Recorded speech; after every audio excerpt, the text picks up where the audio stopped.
नमस्कार, जान्हवीज किचनमध्ये आपलं मनपूर्वक स्वागत। आज मी वेगळा पदार्थ बनवणार आहे। आपल्या घरात लहान मुलं रोज चपाती भाजी खाऊन कंटाळतात, मग त्यांच्यासाठी तुम्ही असा पौष्टिक नाश्ता बनवू शकता। सगळे पदार्थ मुलांच्या पोटात जाऊ शकतात। बीट असेल किंवा काकडी, कैरी, हा मुलांसाठी आणि आपल्यासाठी ही खूप पौष्टिक असा नाश्ता आहे। तुम्ही एकदा नक्की करून बघा, तुम्हाला आवडेल। चला तर मग रेसिपीला सुरुवात करूया। बनवणार आहे ज्वारीचे पौष्टिक कटलेट। चला तर मग सुरुवात करूया। ज्वारीचे पीठ 2 वाटी घेणार आहे।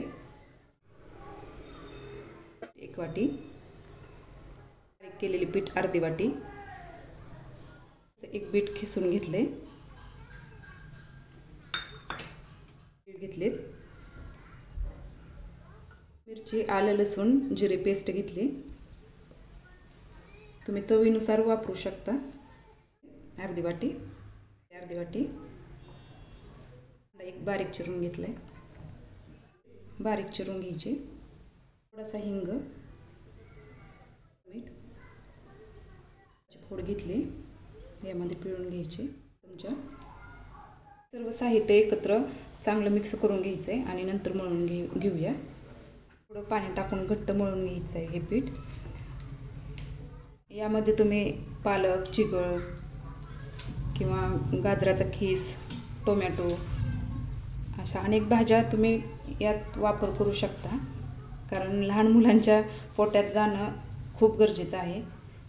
मुलांना तशी पण पालेभाज्या आवडत नाहीत, मग त्यावेळेस तुम्ही हा पदार्थ करू शकता। मळून झाले, तुम्ही बघू शकता। या पद्धतीने घट्ट पीठ मळून घ्यायचं आहे। आता हाताला थोडंसं तेल लावून याचे कटलेट बनवून घेऊया। मी ही कटलेट आता पॅनमध्ये वाफवून घेणार आहे। तुम्ही तेलामध्ये तळू पण शकता, पण जास्त तेल वापरण्यापेक्षा थोडंसं तेल टाकून पॅनमध्ये वाफवून घेऊन छान लागते कटलेट। यामध्ये मी 1 चमचा तेल टाकून घेतले। आता हे कटलेट यामध्ये ठेवून देऊया। कमी गॅसवर हे वाफवून घ्यायचे कटलेट। भाजत आले की थोडंसं तेल टाकून घ्यायचं यावर। पिठाचे पौष्टिक कटलेट तयार झालेले आहेत। एकदा नक्की करून बघा। आवडले तर लाईक, शेअर, कमेंट आणि सबस्क्राईब करा। थँक्यू।